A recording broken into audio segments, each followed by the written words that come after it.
Students so previous లెక్చర్లో మనం ఏం డిస్కస్ చేస్తాం, అసలు గుటెన్బర్గ్ ఎట్లా ప్రింటింగ్ ప్రెస్ స్టార్ట్ చేసేది అవన్నీ మనం చూసాం కదా. సో ఈ లెక్చర్లో print revolution and it's impact, అంటే ప్రింట్ అనేది ఏ రకంగా ఇంపాక్ట్ చూపించడం మొదలుపెట్టింది, సో ప్రింట్ కల్చర్ అనేది ఏ రకంగా ఇంపాక్ట్ చూపించడం మొదలుపెట్టింది అనేది ఈ లెక్చర్లో చూడబోతున్నాం. So when what was the print revolution, అసలు it was not just development, a new way of producing books. It had transformed the lives of people. So just ఏదో ప్రింట్ కల్చర్ అంటే పుస్తకాలు ప్రింట్ చేయటం, ఏదో కొత్త బుక్స్ ఎక్కువ produce చేయటమే కాదు, అది పీపుల్ యొక్క లైఫ్స్ని ట్రాన్స్ఫార్మ్ చేసింది, changing the relationship to information and knowledge. So వాళ్ళ యొక్క నాలెడ్జ్కి వాళ్ళకి యాక్సెస్ బాగా దొరికింది, అందరికీ కూడా మంచి యాక్సెస్ దొరికింది, మంచి నాలెడ్జ్ యాక్సెస్ దొరికింది, అలాగే వాళ్ళకి మంచి ఇన్ఫర్మేషన్ కూడా దొరికింది with institutions and authorities. It influenced popular perceptions and opened up new way of looking the things. అంటే ముందంతా కూడా ఒకలా చూసిందంతా కూడా ఇప్పుడు ఇంకోలా కనిపించడం మొదలుపెట్టింది అనమాట. పీపుల్కి వాళ్ళంతా అర్థం చేసుకునే విధానం మారింది. చదువుకున్న తర్వాత నాలెడ్జ్ గెయిన్ చేస్తాం, నాలెడ్జ్ గెయిన్ చేయడం వల్ల మనం ఆలోచించే విధానం కూడా మారుతూ ఉంటుంది. సో ఏ న్యూ రీడింగ్ పబ్లిక్, నేను ఆల్రెడీ మీకు ప్రీవియస్ లెక్చర్లో చెప్పినట్టుగా, సో పబ్లిక్ అనేవాళ్ళు విపరీతంగా పుస్తకాలు చదవడం స్టార్ట్ చేశారు. So with the printing process a new reading public emerged. Printing reduced the cost of books. So ఇదంతా కూడా ప్రీవియస్ లెక్చర్లో మనం చూసాము. ప్రింటింగ్ వల్ల కాస్ట్ ఆఫ్ బుక్స్ అనేవి బాగా తగ్గాయి, అండ్ టైం చాలా తక్కువ టైంలో ఎక్కువ ప్రింట్స్ని ప్రింట్ చేయగలిగారు. Time and labour required to produce each book came down.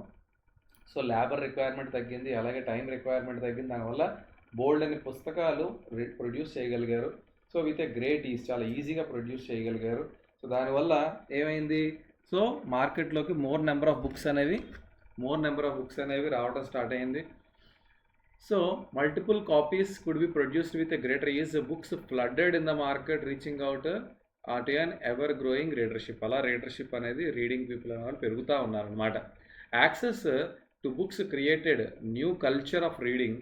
Earlier reading was restricted to elites. ఇంతకుముందు అంతా కూడా ఈ రీడింగ్ హ్యాబిట్ అనేది ఓన్లీ ఎలైట్స్, బాగా డబ్బున్న ధనిక వర్గానికి మాత్రం ఉండేది. ఈ రీడింగ్ హ్యాబిట్ అనేది ఇప్పుడు పూర్ పీపుల్కి, నార్మల్ మిడిల్ క్లాస్ వాళ్ళకి కూడా ఈ రీడింగ్ అనేది ఒక హ్యాబిట్ అనేది మొదలైందన్నమాట. Okay, so common people lived in the world of oral culture. అంటే కామన్ పీపుల్ అప్పటిదాకా బుక్స్ ఎక్కువ చదవడానికి అవకాశం లేక వాళ్ళంతా కూడా ఓరల్ కల్చర్ అంటే మా పెద్దమ్మ ఇలా చెప్పేది, మా తాత ఇలా చెప్పేవాడు, లేకపోతే మా నాన్నమ్మ ఇలా చెప్పేది అని వాళ్ళు ఓరల్గా ఉండేది తప్ప రిటర్న్ ఫార్మాట్లో నాలెడ్జ్ ట్రాన్స్ఫర్ అనేది జరిగేది కాదు. They heard sacred text read out, ballads recited and folk tales narrated. అంటే అదే ఇవన్నీ కూడా వాళ్ళు బయటికి చదవటం ద్వారా లేదా కథల రూపంలో చెప్పడం ద్వారా ఒకరి నుంచి ఒకరికి ట్రాన్స్ఫర్ అయ్యేది కల్చర్ అనేది.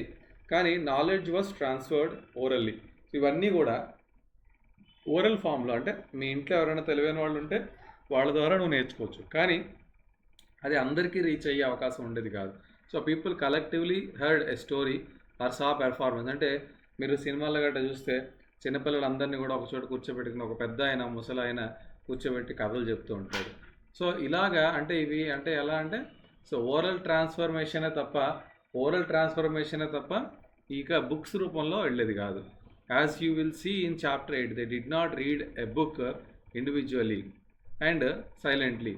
సో చాప్టర్ 8లో మనం ఇది కూడా చూడబోతున్నాం, వాళ్ళందరూ కూడా బుక్ కూడా చదవగలిగేవారు కాదు. Okay, before the age of print books were not only expensive but they could not be produced in sufficient numbers. So జనరల్గా ఈ ప్రింట్ కల్చర్ రాకముందు బుక్స్ అనేవి చాలా కాస్ట్లీగా ఉండేవి, అండ్ అవి ఎక్కువగా ప్రొడ్యూస్ చేయలేకపోయేవారు. బికాస్ మనుషులు రాయాలి కాబట్టి ఎక్కువ రాయలేరు. సో దానివల్ల ఎక్కువ ప్రొడ్యూస్ అయ్యేవి కాదు. ఓకే, సో దానివల్ల ఎక్కువ మందికి వాటి యాక్సెస్ ఉండేది కాదు. If in earlier there were hearing public, now reading public came into being. So ఇప్పటిదాకా వినే పబ్లిక్ ఉండేవారు, హియరింగ్ పబ్లిక్ ఉండేవారు, అది కాస్త రీడింగ్ పబ్లిక్గా మారారనమాట. So but the transition was not so simple. Books could be read only by the literate. So books చదవాలి అంటే ముందు నీకు చదువు రావాలి కదా. So the rates of literacy in most of the Europe countries were very low till the 20th century. So 20th century దాకా ఈ literacy rate అనేది చాలా తక్కువగా ఉండేది యూరోపియన్ కంట్రీస్లో. How then could publishers persuade the common people. So common people ఏ రకంగా చదివేవారు. So to welcome the printed book. So to do this, they had to keep in mind the wide reach of the printed book. Even those who did not read could certainly enjoy listening to the books being read out. So ఎవరైతే చదవలేని వాళ్ళు వేరే వాళ్ళతో చదివించుకుని ఆ పుస్తకంలో ఏముందో తెలుసుకునేవారు, దాని ద్వారా వాళ్ళు కూడా ఆ నాలెడ్జ్ని గెయిన్ చేసేవారు అనమాట. సో ఈ రకంగా యూరప్లో సో లిటరేట్స్ అందరూ కూడా ఈ బుక్స్, ఈ ప్రింట్ కల్చర్ ద్వారా నాలెడ్జ్ గెయిన్ చేయడం స్టార్ట్ చేశారు. సో ఈ రకంగా చదువుకోని వాళ్ళు అందరూ కూడా ఈ బుక్స్ ద్వారా నాలెడ్జ్ని గెయిన్ చేయడం స్టార్ట్ చేశారనమాట. సో ఇక్కడ so printers began publishing popular ballads and folk tales. So publishers so ఈ కల్చర్ అంటే మన యొక్క బలాడ్స్ అంటే పాపులర్ బలాడ్ అంటే ఏంటి, ఈ historical account or a folk tale in very usually sung or recited. అంటే మన ప్రీవియస్ హిస్టరీని హరికథలు మనకు తెలిసింది ఏంటంటే హరికథ రూపంలో హిస్టరీ చెప్తూ ఉంటారు. సో హరిశ్చంద్ర నాటకం అంటారు, ఇవన్నీ కూడా చాలా ఫేమస్ అనమాట. సో ఆ రకంగా అవన్నింటినీ కూడా, ఆ యాక్ట్స్ అన్నింటినీ కూడా వీళ్ళు ఒక బుక్ రూపంలో తీసుకొచ్చి పెట్టేవారు, ఇల్లిస్ట్రేటెడ్ విత్ పిక్చర్స్ పెట్టి, లేకపోతే ఫోక్ టేల్స్ మన యొక్క కథలు ఇవన్నీ కూడా పెట్టి బుక్స్ని ప్రింట్ చేసేవారు. These were then sung and recited at gatherings in village. ఎవరైతే చదువు రాని వాళ్ళు ఉంటారో వాళ్ళందరూ కూడా ఒక చోట గ్యాదర్ అయితే అక్కడ ఎవరైతే చదువు వచ్చిన వాళ్ళు చదివి వినిపించడం, లేదా దాన్ని ఒక యాక్ట్ లాగా చేయటం. అండ్ ఇన్ టవర్న్స్ అంటే places where people gather to drink alcohol. So alcohol తాగే ప్లేసెస్లో కానీ, సో ఫుడ్ తినడానికి అందరూ వచ్చే ఫంక్షన్ కానీ అలాంటి ప్లేసెస్లో కూడా ఈ బుక్స్ని చదవటం, లేకపోతే వీటిని ఒక యాక్ట్ రూపంలో చూపించటం అన్నీ కూడా చేసేవారు. Oral culture thus entered print. Oral culture కాస్త ప్రింట్ కల్చర్లోకి ఎంటర్ అయింది. ప్రింట్ కల్చర్లో ప్రింటెడ్ మెటీరియల్ వాజ్ ఓరల్లీ చదివేవారు. So oral culture thus entered print and printed material was orally transmitted. So oral culture printed మెటీరియల్లోకి వచ్చింది. ఆ ప్రింటెడ్ మెటీరియల్ కాస్త మళ్ళీ ఓరల్గానే ట్రాన్స్మిట్ అయింది ఇల్లిటరేట్స్కి. The line that separated the oral and reading cultures become blurred. So ఇక్కడ ఏదైతే ఒక లైన్ చదవగలిగే వాళ్ళకి చదువు రాని వాళ్ళకి మధ్యలో గీత ఉండేది కదా, అంటే ఓరల్ కల్చర్లో చదువు రాని వాళ్ళు మనం నాలెడ్జ్ ట్రాన్స్ఫర్ జరుగుతుంది, చదువు వచ్చిన వాళ్ళు పుస్తకాల ద్వారా వాళ్ళ యొక్క నాలెడ్జ్ ట్రాన్స్ఫర్ జరుగుతుంది. ఈ రెండింటి మధ్యలో ఒక బ్లర్డ్ లైన్ ఉండేది. The line that separated the oral and reading cultures became blurred. ఇంకా అవి పోయిందనమాట, అంటే ఆ రెండు కలిసిపోయి ఓరల్ కల్చర్, రిటర్న్ కల్చర్ రెండు కలిసిపోయాయి. And the hearing public and reading public become intermingled. So రెండు కలిసిపోయాయి, హియరింగ్ పబ్లిక్ ఇద్దరు కూడా కలిసిపోయి ఒకటి యూనిట్గా మారిపోయారు. Okay, now so religious debates and the fear of print. So print created the possibility of wide circulation of ideas. ఇప్పుడు నీకు ఒక పర్సెప్షన్ ఉంటుంది, ఒక విషయాన్ని నువ్వు చూసే విధానం వేరేగా ఉంటుంది, వేరే వాడు చూసే విధానం వేరేగా ఉంటుంది. సో నీ విధానం వాడిని కాన్ఫ్లిక్ట్ చేసే విధంగా ఉండొచ్చు. ఫర్ ఎగ్జాంపుల్, నువ్వు దేవుడిని పొగుడుతూ రాయొచ్చు, ఇంకొకటి ఎవడో దేవుడు అనేవాడే లేడు, ఇట్ ఈజ్ ఆల్ హ్యూమన్ అనొచ్చు. So service of God is nothing but service of human అని ఒకడంటే, హ్యూమన్ కాదు దేవుడే అల్టిమేట్, దేవుడిని నేను సర్వ్ చేయాలని ఇంకోటి అంటాడు. ఇలాగా సో ప్రింట్ వల్ల కొన్ని కాన్ఫ్లిక్ట్స్ కూడా వచ్చాయి అని కూడా చెప్పచ్చు. Introduced a new world of debate and discussion. Even those who disagreed with established authorities could now print and circulate their ideas. అంటే ఒక ఐడియా అనేది సర్క్యులేట్ అవుతుంది, అది బాగా జనాల్లోకి వెళ్ళిపోయింది, కానీ నువ్వు దానికి ఆ ఐడియాని నువ్వే కాంట్రాడిక్ట్ చేస్తున్నావు, నువ్వు దాన్ని ఒప్పుకోలేకపోతున్నావు. అప్పుడు నువ్వేం చేస్తావు, నువ్వు సొంతంగా దాన్ని కాంట్రాడిక్ట్ చేస్తూ నీ ఐడియాని సంబంధించినటువంటి ప్రింట్ నువ్వు సర్క్యులేట్ చేస్తావు. Through the printed message they could persuade people to think differently. So people ఇది చదివిన తర్వాత వాళ్ళ ఆలోచన విధానం మారచ్చు, ఏది కరెక్ట్ అనిపిస్తే వాళ్ళ ఆలోచన విధానానికి మౌల్డ్ అవుతారు. And move them to action. So ఆ విధంగా వాళ్ళు యాక్ట్ చేయడం కూడా మొదలు పెడతారు. నువ్వు రాసిన పుస్తకము ఇంకొకడు ఎవడో క్రిటిసైజ్ చేస్తూ రాశాడు, ఇప్పుడు ఆ క్రిటిసైజ్ చేస్తున్న పుస్తకం నీకు బాగా కరెక్ట్ అనిపించింది, అప్పుడు నువ్వేం చేస్తావు, దాన్నే నువ్వు ఇంప్లిమెంట్ చేస్తావు, దాన్ని యాక్షన్లోకి తీసుకెళ్తావు.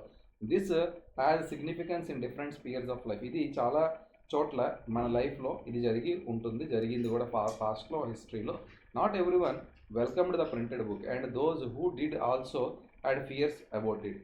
సో అందరూ కూడా ఈ ప్రింటెడ్ బుక్ని వెల్కమ్ చేయలేదు బిగినింగ్లో, అండ్ వెల్కమ్ చేసిన వాళ్ళు కూడా చిన్న భయంగా ఉండేది, దీనివల్ల ఏవో ఇబ్బందులు తలెత్తుతాయనే భయం కూడా ఉండేది. Many were apprehensive of the efforts that the easier access to the printed word and the wider circulation of books could have on people minds. So ఇప్పుడు ఈ బుక్స్ సర్క్యులేట్ ఓవర్గా అయిపోవడం వల్ల ఇది పీపుల్ యొక్క మైండ్ని ఎన్లైటన్ చేయొచ్చు లేదా పొల్యూట్ చేయొచ్చు. రెండింటి అవకాశాలు ఉంటాయి. మంచి పుస్తకం చదివితే ఎన్లైటన్ అవుతావు, చెడ్డ పుస్తకం చదివితే నీ మైండ్ అనేది పొల్యూట్ అవుతుంది. It was fear. ఈరోజు ఎలాగైతే సోషల్ మీడియా ఉంది, లేకపోతే ఇంటర్నెట్ ఉంది, అందులో ప్లస్ ఉంది, మైనస్ ఉంది. నువ్వు మంచిగా వాడుకుంటే నీకు ప్లస్ అవుతుంది, చెడుగా వాడితే అది మైనస్ అవుతుంది. అలాగే పుస్తకం అయినా చదివే పుస్తకం బట్టి నీ యొక్క లైఫ్ అనేది డిసైడ్ అవుతుంది.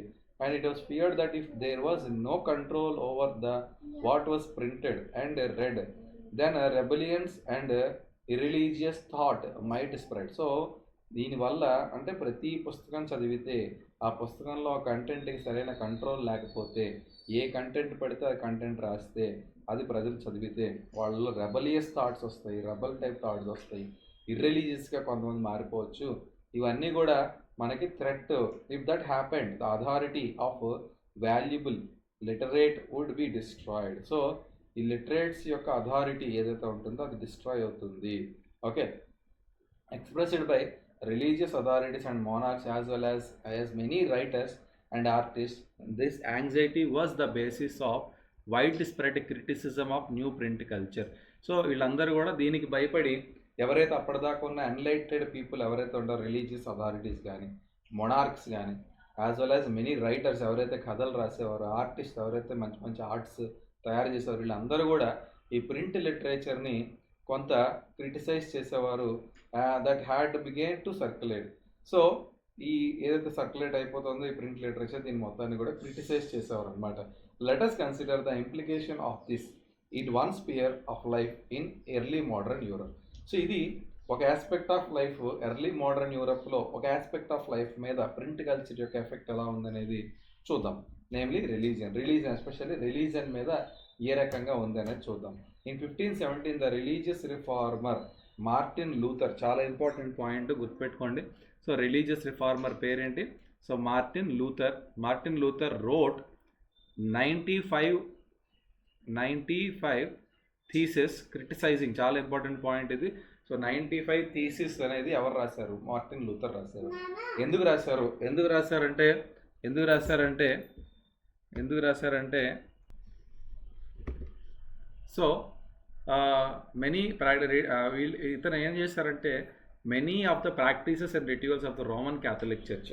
సో రోమన్ క్యాథలిక్ చర్చ్ ఏదైతే ప్రాక్టీసెస్ని ఫాలో అవుతుందో, ఏవైతే రూల్స్, కల్చర్ పేరు చెప్పి ఏవైతే రూల్స్ అనేవి పెట్టిందో వాటిని ఈయన క్రిటిసైజ్ చేస్తూ, a printed copy of this was posted on a church door in Wittenberg. It challenged the church to debate his ideas. అంటే నేను చర్చికి ఛాలెంజ్ చెప్తున్నాను, మీరు ఎందుకు ఇలాంటి రూల్స్ పెడుతున్నారు, రండి డిస్కస్ చేద్దాం, మీరు లాజికల్గా ఎక్స్ప్లెయిన్ చేయండి. Luther writings were immediately reproduced in vast numbers and red widely. So Martin Luther ఏదైతే ఈయన వాళ్ళని క్రిటిసైజ్ చేస్తూ రోమన్ క్యాథలిక్ చర్చిని, దాని యొక్క రిచువల్స్ని క్రిటిసైజ్ చేస్తూ ప్రింట్ చేసిన పేపర్ చాలా ఫాస్ట్గా స్ప్రెడ్ అయిపోయింది. This led to a division within the church and to the beginning of Protestant Reformation. So ఇది కూడా పాయింట్ కరెక్ట్గా రాయాలి. సో ప్రొటెస్టెంట్ రిఫార్మేషన్ అనేది బిగినింగ్, చిన్న పేపర్ వల్ల ఒక పెద్ద రిఫార్మేషన్ అనేది మొదలైంది. A 16th century movement to reform the Catholic church domination by Rome. So అంటే ఒక పేపర్ ఎంత పనిచేస్తుందో చూడండి. సో ఏకంగా ఒక పెద్ద రెవల్యూషన్ వచ్చింది, dominated in Rome. Martin Luther was So, Martin Luther was one of the main Protestant reformer. Several traditions of anti-Catholic Christianity developed out of the movement. ఈ మూమెంట్ వల్ల సో ఒక్కసారి క్యాథలిక్ రిచువల్స్ అన్నిటిని కూడా question చేస్తూ కొత్త rituals అనేవి మొదలయ్యాయి అన్నమాట. So Luther's translation of New Testament sold 5,000 copies within a few weeks. కొన్ని వారాల్లోనే ఈయన రాసినటువంటి ఈ Luther's translation of the New Testament, అంటే కొత్త పద్ధతులు ఎలా ఉండాలనేది ఈయన రాసినటువంటిది, అది 5,000 కాపీలు జస్ట్ ఫ్యూ వీక్స్లో వెళ్ళిపోయింది. అదే and the second edition appeared within 3 months. So deeply grateful to print, Luther said printing is the ultimate. ఇదిగో ఈ పాయింట్స్ పడాలి. So what Martin Luther told about print అంటే, print is the ultimate gift of God and the greatest one. Several scholars, in fact, think that print brought about a new intellectual atmosphere and helped spread the new ideas that led to the reformation. So print అనేది దేవుడు ఇచ్చినటువంటి గొప్ప gift and చాలా బలమైనది. ఇది చాలా విషయాలు ప్రజలకు తెలిసేలా చేస్తుంది, ఇంటలెక్చువల్ అట్మాస్ఫియర్ని ఇంప్రూవ్ చేస్తుంది. దానివల్ల కొత్త రకమైనటువంటి పద్ధతులు పుడతాయి, అందరికీ ఉపయోగంగా ఉండేటటువంటి పద్ధతులు పుడతాయి. సో మంచికి వాడితే ఇది ఓకే, ఇలాగే ఉంటుంది. సో అయితే ఇలాగా యూరోప్లో జరిగినటువంటి ప్రింట్ కల్చర్ వల్ల వచ్చినటువంటి ఇది print and dissent. Print and popularly religious literature stimulated many distinctive individual interpretations of faith even among little educated working people. So print వల్ల ఏంటంటే పాపులర్ రిలీజియస్ లిటరేచర్స్ ఏవైతే ఉన్నాయో వాటిల్లో కొంత ఇంటర్ప్రిటేషన్స్ ఆఫ్ ఫెయిత్ అనేది మారింది. Even though educated and working people కూడా దీనివల్ల కొంత ఎఫెక్ట్ అయ్యారు. అంటే వాళ్ళ ఆలోచన విధానాలు రిలీజియస్ లిటరేచర్స్ మీద వాళ్ళకి అర్థం చేసుకునే పర్సెప్షన్ అంటే ఏంటి, ఇంటర్ప్రిటేషన్ అంటే దాన్ని అర్థం చేసుకునే విధానం. సో ఇంటర్ప్రిట్ చేసే విధానం మారింది. Okay, Menocchio a miller in Italy, చాలా జాగ్రత్త, ఈ పేర్లన్నీ కూడా ఇంపార్టెంట్ చెప్తున్నాను. సో మొనాచియో ఏ మిల్లర్, ఈయన ఒక Miller in Italy, began to read books that were available in this locality. He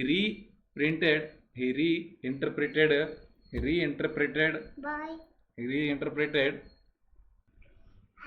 So Miller in Italy began to read books that were available in his locality. He reinterpreted the message of the Bible and formulated a view of God and creation that enhanced the Roman Catholic Church. So ఇప్పుడు ఈయన ఏం చేశారు, బైబిల్ని కొత్త రకంగా ఈయన view of God, అసలు భగవంతుడు ఏ దృష్టికోణంలో చెప్పాడు అనేది ఈయన ఇచ్చేశాడు.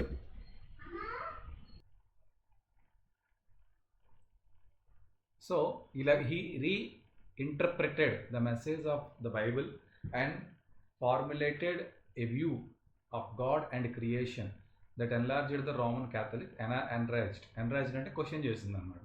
సో ఈ రకంగా when the Roman Church began its incursion to repress heretical ideas, Monacchio was hauled up twice and ultimately executed. So ఇలా క్వశ్చన్ చేస్తున్నందుకు ఆ మొనాచియో అనే ఆయన్ని, సో ఆయన 2 సార్లు గట్టిగా ప్రశ్నించారు, తర్వాత ఆయన్ని రకంగా ఎగ్జిక్యూట్ చెప్పేశారనమాట. The Roman church troubled by such effects of popular readings and questionings of faith. So ఈ రోమన్ చర్చ్ అనేది చాలా ఇబ్బంది ఫేస్ చేశారు ఈ క్వశ్చనింగ్ వల్ల. పాపులర్ రీడింగ్స్ని క్వశ్చన్ చేయడం అనేది, ఫెయిత్ని క్వశ్చన్ చేయడం అనేది. సో దీనివల్ల ఏం చేశారంటే imposed severe control over publishers and book sellers and began to maintain an index of prohibited books from 1558. అంటే సో ఈ రోమన్ క్యాథలిక్ చర్చ్ గురించి ఎగ్నెస్ట్గా ఏది రాసినా అది ప్రొహిబిటెడ్ బుక్గా వాళ్ళు పరిగణిస్తూ అది ఎక్కడ కూడా ఎవరు కొనకూడదు, ఎవరు రాయకూడదు, ఎవరు చదవకూడదు అని ఒక కైండ్ ఆఫ్ రిస్ట్రిక్షన్ని ఎనాక్ట్ చేశారనమాట. ఓకే, సో పాస్ చేశారు. The reading mania through the 17th and 18th centuries literacy rates went up in most parts of the Europe.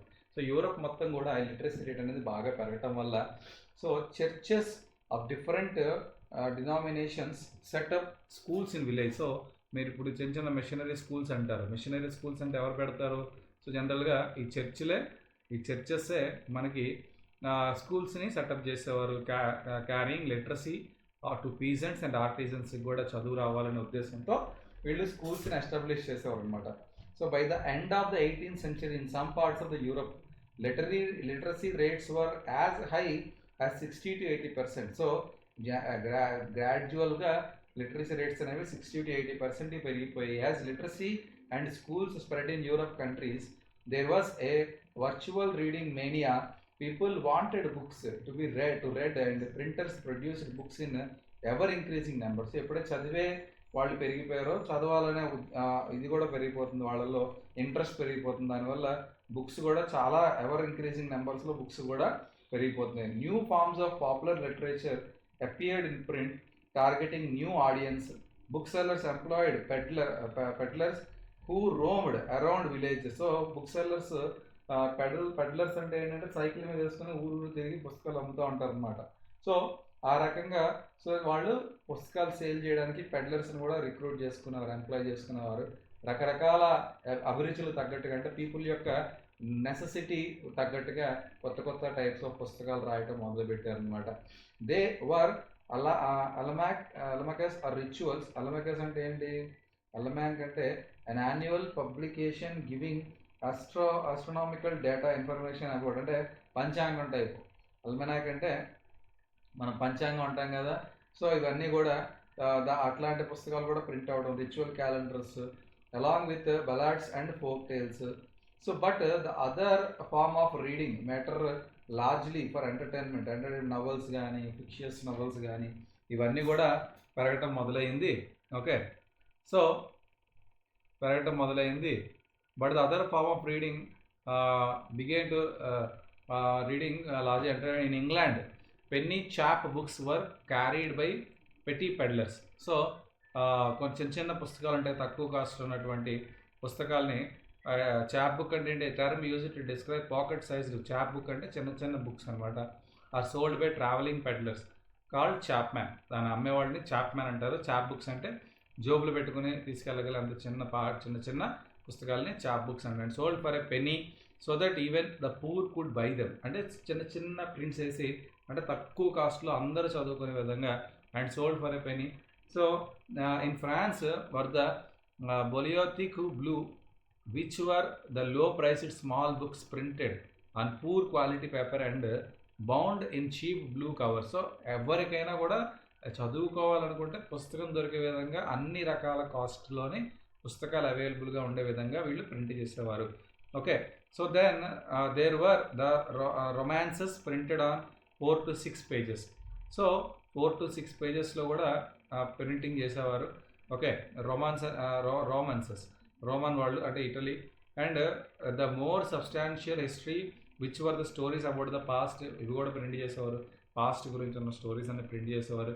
Books were of various size serving many different purposes and interest. So చిన్న size pocket size నుండి పెద్ద పెద్ద library size పుస్తకాలు ఉండేవి, రకరకాల కంటెంట్ల పుస్తకాలు ఉండేవి. The periodical press developed from the early 18th century, combining information about the current affairs with entertainment. Newspaper, journals carried information about war and trade. So రకరకాల అన్ని విధాలుగా, అంటే ఎంటర్టైన్మెంట్ ఉంది, న్యూస్ పేపర్, జర్నల్స్, ఏమైనా రీసెర్చ్ పేపర్స్ కావచ్చు, లేకపోతే wars గురించి, trade గురించి, as well as development, other ప్లేసెస్లో జరుగుతున్న డెవలప్మెంట్ మీద కూడా అన్నీ కూడా ఈ పేపర్ మీద ప్రింట్ చేసి అందరికీ అందేలా చేసేవారు. Similarly the ideas of scientist, philosophers now became more accessible to common people. So సైంటిస్టులు చేస్తున్నటువంటి ఇన్వెన్షన్స్, వాళ్ళ యొక్క పేపర్స్, వాళ్ళ యొక్క స్టడీ అంతా కూడా అందరి కామన్ పీపుల్కి అవైలబుల్గా ఉండేది. Ancient and medieval scientific text were compiled and published and maps and scientific diagrams were widely printed. So ఇలాగా మ్యాప్స్, సైంటిఫిక్ డయాగ్రామ్స్ ఇవన్నీ కూడా ప్రింట్ చేస్తూ ఉండేవారు. While when scientists like Isaac Newton began to publish their discoveries, they could influence a much wider circle of scientifically minded readers. So Isaac Newton అనే ఆయన యొక్క డిస్కవరీస్ని ఇలాగే పుస్తకం రూపంలో ప్రింట్ చేసినప్పుడు అది ఎంతోమంది సైంటిఫిక్ డెవలప్మెంట్ని లవ్ చేసే రీడర్స్ని ఇన్ఫ్లుయెన్స్ చేసింది. The writings of thinkers such as Thomas Paine, Voltaire and Jean Jacques Rousseau were widely. Rousseau అనేవాళ్ళు మనం already rise of nationalism in యూరోప్లో చూసాము. Also widely printed and read. So thus their ideas about science and reason and rationality, అంటే science అంటే science గురించి, reason అంటే ఏదైనా ఒకటి మూఢనమ్మకాలు నమ్మకూడదు, దానికి ఒక రీజన్ ఉండాలి, రేషనాలిటీ అంటే అందరికీ సమానంగా ఏదైనా అందాలి, ఇలాంటి విషయాలన్నీ కూడా పాపులర్ లిటరేచర్స్గా వెళ్ళేవి. అందరూ ఇష్టపడేవారు వీటిని చదవడానికి, ఎందుకంటే ఇవన్నీ కూడా ప్రతి ఒక్కళ్ళే సమస్యలు కాబట్టి అందరూ దీన్ని లైక్ చేసేవారు అనమాట. ఓకే, సో నెక్స్ట్ ఏముంది? So tremble therefore tyrants of the world. So by the mid 18th century వచ్చేసరికి there was a common conviction that books were a means of spreading progress and enlightenment.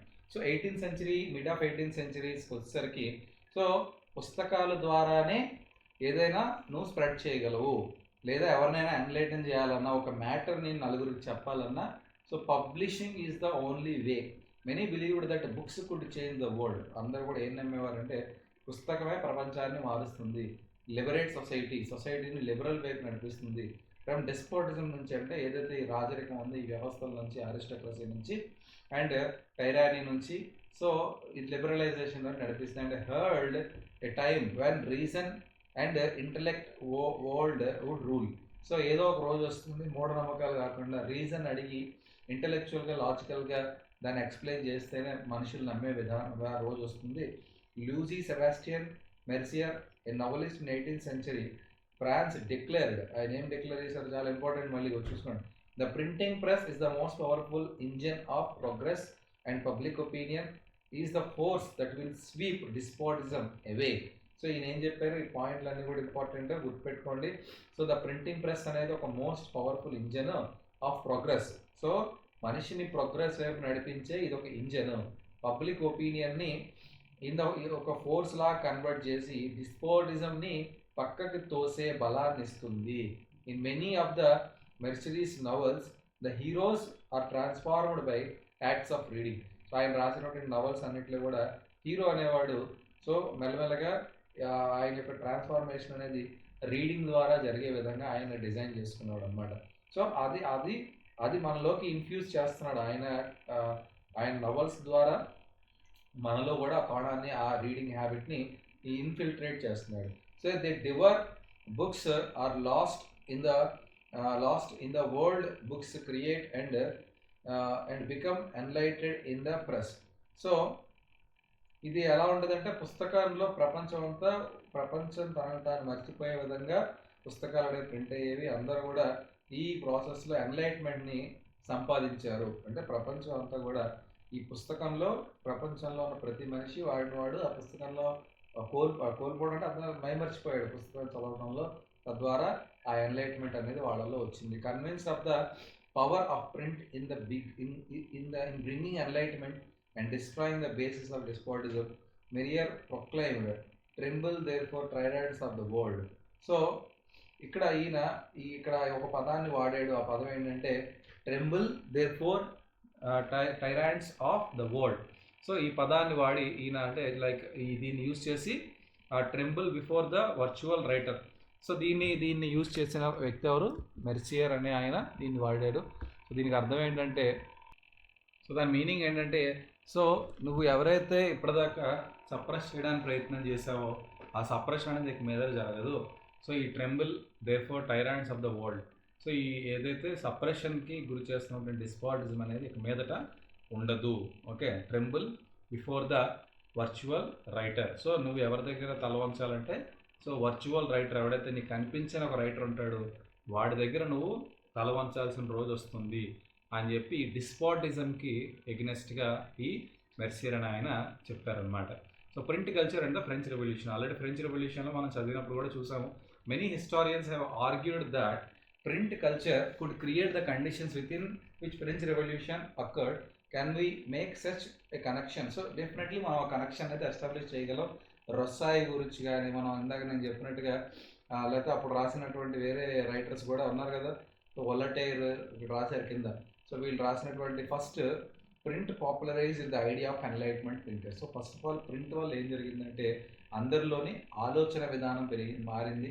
మంచిగా కొత్తగా ఆలోచించగలిగేటటువంటి abilities పెరిగాయి. Collectively their writings provided critical commentary on tradition, superstition, despotism. So వాళ్ళు ఒక analysis చేయగలుగుతున్నారు. ఇప్పుడు మనం ఫాలో అవుతున్న ట్రెడిషన్ ఏంటి, లేదా మనం ఎందుకు మూఢనమ్మకాలని ఫాలో అవుతున్నాం, డిస్పాటిజం ఎందుకు ఉంది, అబ్సల్యూట్ పవర్ ఒకటి చేతిలో ఉండడం ఏంటి, ఇది కరెక్ట్ కాదు కదా. The argued for the rule of reason rather the custom. So మనకి ఇప్పుడు కావాల్సింది ఏంటి, రూల్ అనేది రీజన్. నువ్వు ఒక పని చేసామంటే దానికి కారణం ఏంటి అని తెలిసే విధంగా రూల్ ఉండాలి. కానీ ట్రెడిషన్, ఇది మనం పాటించే మన విధానం ఇలాగే చెయ్యాలి అనేది ఎప్పుడు కూడా వాళ్ళు ఒప్పుకోవడం మానేశారు. And demanded that everything B judged through application of reason of and rationality. So ప్రతి పని ఎవరు చేసినా కూడా దానికి ఒక వ్యాలిడ్ జస్టిఫైడ్ ఆన్సర్, రీజన్ ఉండాలి. అలాగే రేషనాలిటీ అంటే అది అందరికీ సమానంగా ఉండాలి. ఒకటికి అది ఒకలాగా, ఇంకొకటికి ఒకలాగా ఉండకూడదు. Attacked the sacred authority of the church and despotic power of the state. Already మనం చూసాం నోబెల్స్కి కానీ క్లర్జీకి ఉన్నటువంటి పవర్స్ని క్వశ్చన్ చేయడం మొదలుపెట్టారు. దస్ encoding that thus eroding the legitimacy of social order based on tradition. So ఇది ట్రెడిషను, ఈ క్లర్జీ నోబుల్స్ ఉండాలి, మీరు థర్డ్ ఎస్టేట్ వాళ్ళు ఇలాగే ఉండాలి అనే ఆర్డర్ ఆఫ్ ట్రెడిషన్ని క్వశ్చన్ చేయడం మొదలుపెట్టారు. The writings of Voltaire and Rousseau were read widely and those who read these books saw the world through new eyes. So ఈ రాసినటువంటి పుస్తకాలు చదివిన తర్వాత వాళ్ళకి ప్రపంచం కొత్తగా ఊహించుకోవడం మొదలుపెట్టారు. That were questioning, critical and rational. అంటే క్వశ్చన్ చేసే విధానం ఉండాలి వరల్డ్లో, వాళ్ళు ఊహించుకునే కొత్త వరల్డ్లో క్రిటికాలిటీ ఉండాలి, క్వశ్చనింగ్ ఉండాలి అండ్ రేషనల్గా ఏది జరిగినా అందరికీ సమానంగా ఉండాలి. ఓకే, సో ఇలాగా సెకండ్ ప్రింట్, ఇది ఫస్ట్ వన్. సెకండ్ ఏంటి, print created new cultural dialogue and debate. So మనం ఏదైనా కూడా మాట్లాడేటప్పుడు నీకు ఏ నాలెడ్జ్ ఉంది నువ్వు మాట్లాడడానికి అడుగుతావు. సో ఈ న్యూ నాలెడ్జ్ గెయిన్ చేయటం వల్ల ఏమవుతుంది, నువ్వు డిబేట్ అనేది బాగా చేయగలవు, పాయింట్స్ని బాగా ఎస్టాబ్లిష్ చేయగలవు. So new dialogue and debate చేయడం ఎబిలిటీస్ పెరిగాయి. All values, norms and institutions were reevaluated and discussed by the public. So ఇప్పటిదాకా ఉన్నటువంటి నార్మ్స్, ఏవైతే రూల్స్ ఉన్నాయో, ఏవైతే ఇన్స్టిట్యూషన్స్ ఉన్నాయో అవన్నీ కూడా రీఎవాల్యుయేట్, కరెక్ట్గా ఉన్నాయా లేదా, ఇవి అప్డేట్ అవుతున్నాయా లేదా, పీపుల్కి యూస్ఫుల్గా ఉన్నాయా లేదా. So that had became aware of power of reason and recognised the need of questioning existing ideas and beliefs. So ఇవన్నీ ఈ పుస్తకాల వల్ల, సో ఏదైనా ఒక పని చేసేటప్పుడు నీ దగ్గర ఒక పవర్ ఉంది, ఆ పవర్ని ఒక రీజన్తో వాడాలి తప్ప ఇల్లాజికల్గా నీ సెల్ఫ్ ఎజెండాతో యూజ్ చేయకూడదు అనేది పబ్లిక్ ఒపీనియన్ ఫిక్స్ అయ్యింది. అండ్ రికగ్నైజ్డ్ ద నీడ్, అది ప్రశ్నించాలి. Okay, questioning existing ideas and beliefs, ఉన్నట్టు ఎగ్జిస్టింగ్ ఐడియాస్ని బిలీఫ్స్ని క్వశ్చన్ చేయాలి, వాటిని ఫైన్ ట్యూన్ చేయాలి, పర్ఫెక్ట్గా దాన్ని మార్చాలి, ఇప్పుడున్న పీపుల్కి యూజ్ అయ్యే విధంగా వాటిని రీఆర్టికులేట్ చేయాలి. With in this public culture new ideas of social revolution came into being. So ఈ రకమైన ఆలోచన విధానం పబ్లిక్లో రావటం వల్ల సోషల్ రెవల్యూషన్ వచ్చి కొత్త విధంగా మొత్తం ఈ సొసైటీ అనేది మారటం మొదలుపెట్టింది అనమాట. Third, by the 1780s there was an outpouring of literature that mocked the royalty and criticized their morality. So ఇక్కడ 1780 తర్వాత వచ్చినటువంటి పుస్తకాల వల్ల రాయాలిటీని క్రిటిసైజ్ చేయడం మొదలుపెట్టారు. రాయల్ ఫ్యామిలీస్ని కానీ, ఈ రాయాలిటీ అనే విధానాన్ని, వీళ్ళేంటి, నోబుల్స్ ఏంటి, వీళ్ళు ఎందుకు ఇలా ఉండాలి అనే విధానాన్ని క్వశ్చన్ చేయటం, వాళ్ళ యొక్క మొరాలిటీ, వాళ్ళ మారల్ వాల్యూస్, ఏ మారల్ వాల్యూస్తో వాళ్ళు అది యాక్సెప్ట్ చేస్తున్నారు అనేది క్వశ్చన్ చేయటం. In this process it raised question about the existing social order. So existing social order అనేది అసలు కరెక్ట్గా ఉందా. Okay, so cartoons and caricatures typically suggested that the monarchy remained absorbed only in sensual pleasure while the common people suffered immense hardships. Okay, ఈ monarchy అనేవాళ్ళు వాళ్ళ యొక్క sensual pleasures కోసం, అంటే వాళ్ళ యొక్క ఆనందాల కోసం కామన్ పీపుల్ అనేవారు చాలా ఇమ్మెన్స్ హార్డ్షిప్స్ని ఫేస్ చేయాల్సి, అంటే చాలా దారుణమైన కష్టాలను ఎదుర్కోవాల్సి వచ్చేది. This literature circulated underground and led to the growth of hostile sentiments against the monarchy. So ఇది మళ్ళీ రాజుకి తెలియకుండా ఈ లిటరేచర్ అనేది సర్క్యులేటెడ్ అండర్ గ్రౌండ్. సో అండర్ గ్రౌండ్లో సర్క్యులేట్ చేసి రాజుకి తెలియకుండా రాజు వెనకాల జరిగి, సో ఒక హస్టైల్ సెంటిమెంట్ అందరిలోనే క్రియేట్ చేసి మొనార్కీకి ఎగ్నెస్ట్గా ఫైట్ చేసే విధంగా ప్రజలని తిరుగుబాటు వైపు నడిపించింది అన్నమాట, రివల్యూషన్ వైపు డ్రైవ్ చేసింది. How do we look at these arguments? There can be no doubt that print helped the spread of ideas. So print అనేది ఐడియాస్, ఒక మంచి ఐడియా కావచ్చు, చెడ్డ ఐడియా కావచ్చు, ఐడియాని స్ప్రెడ్ చేయడానికి చాలా బాగా ఉపయోగపడింది.